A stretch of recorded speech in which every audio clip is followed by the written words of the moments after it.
Jon Jones is a lot of things: an absolute terrifying opponent, a household MMA name, and a very, very controversial fighter. Bones has made a very prominent mark on the fight game and has experienced incredible highs and lows. In today's video, we're gonna go over the incredibly turbulent and volatile tale of Bones, a religious background. Fighters come from all walks of life, whether they're like Tyson and come from the trenches, or in Jones' case, from a religious family. Jones was born on July 19, 1987 in New York. He was interested in fighting from a very, very early age. His parents, however, didn't share Jones's interest. His father, ironically enough, was a pastor and tried to turn his son away from fighting. Arthur, Jones's dad, wanted him to take up the religious mantle as well. Jones, obviously, had other intentions. Jones wasn't an only child. He has an older brother named Arthur, who would be a lineman in some NFL teams. His younger brother, Chandler, took the same route and was a linebacker for the Las Vegas Raiders. Despite his father's protests, it seemed like sports ran in the family, fighting and grappling young.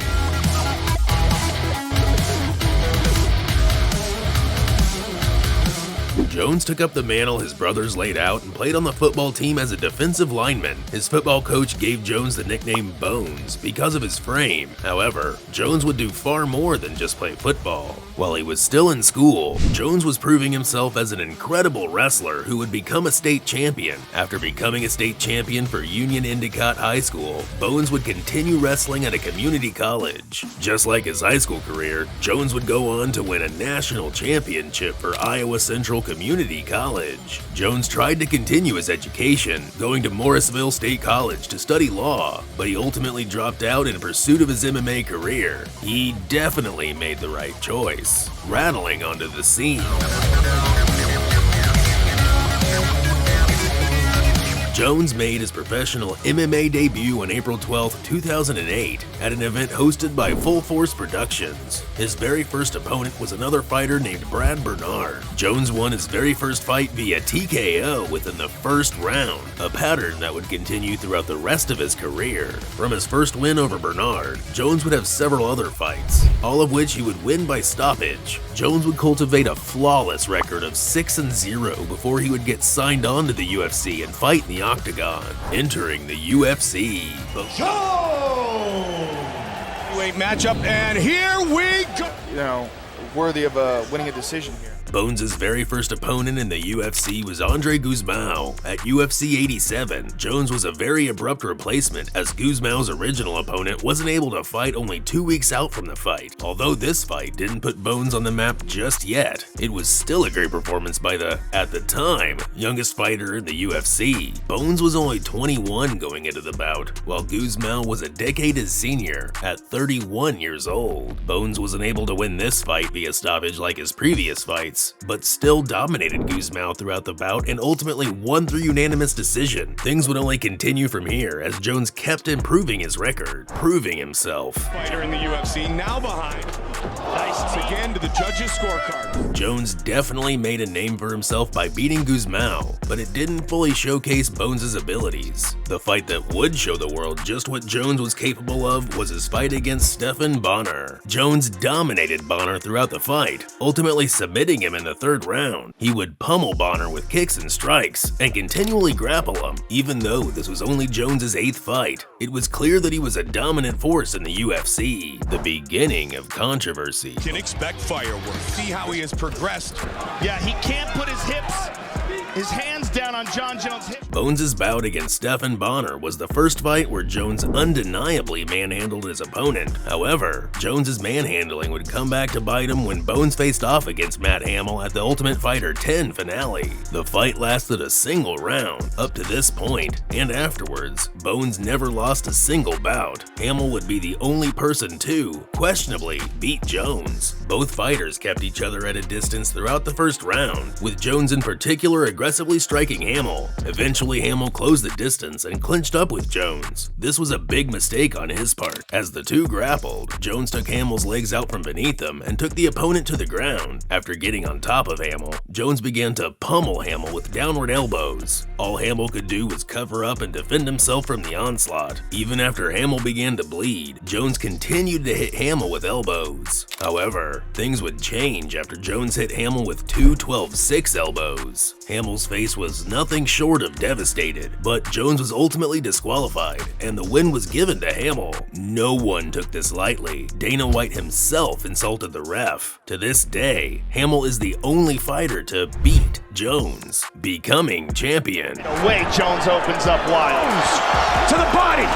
Jon Jones! Although Jones lost his fight against Hamill, this pattern wouldn't continue. Instead, Jones would win his next 3 fights before he finally got a shot at the light heavyweight championship belt. Going into the fight, the odds were nearly even. Mauricio Rua, nicknamed Shogun, was a slight underdog, while Jones was a slight favorite. At the time, Rua was 29 years old, while Jones was only 23. He was still the youngest fighter in the UFC at the time. Despite being significantly younger than Rua, Jones would highlight his absolute dominance in the fight against Rua. Every second of the fight, Jones was proactively throwing strikes and smothering him. The abuse only went on for 3 rounds until Jones pushed Rua against the cage and dropped him. Rua was dazed after getting ground and pounded by Bones. As he backed up and hit the cage, Jones hit his ribs with a shovel punch, and as the champ fell down, Bones hit his jaw with a knee. When it was over, Jones was the youngest champion in UFC history. Legal troubles.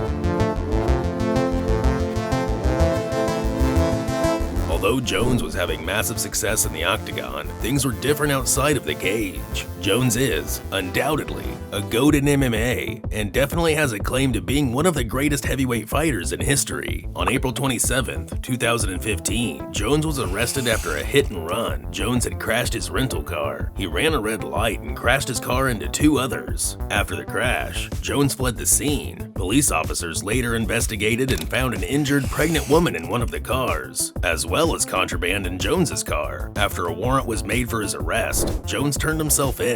Other legal troubles Jones has had include domestic battery charges, driving under the influence, as well as vandalizing police property. In a more recent example, back in 2021, Jones was arrested after police visited his hotel room in Las Vegas. When they entered the room, they found Jones's fiancée with a bloodied face, who claimed the two had fought. Ironically, just a day earlier, Jones had been inducted into the UFC Hall of Fame. Drug issues.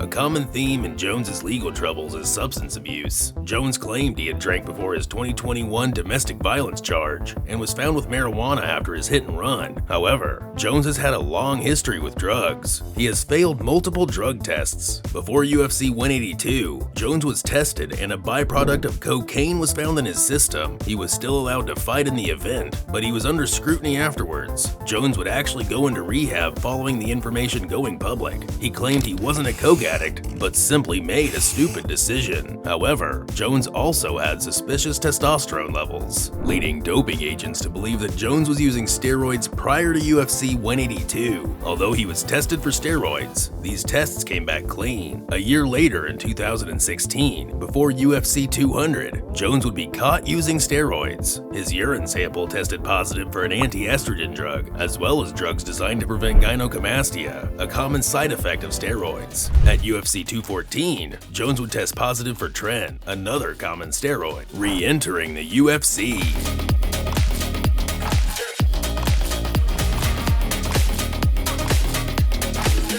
Although drugs have been a huge issue in Jones's life, he still remains one of the greatest MMA fighters in the history of the sport. So, after everything, what's next for Bones? Bones' last fight was on March 4th, 2023 against Cyril Gane. He won via submission after putting Gane in a guillotine chokehold in the first round. Bones was scheduled to fight in November of 2023, but the bout was cancelled after Jones tore one of his pecs. He's expected to be out for 8 months and needs to get surgery for his pec, but Jones is hell-bent on continuing to fight. He'll undoubtedly remain one of the most dominant fighters in the UFC and in MMA as a whole.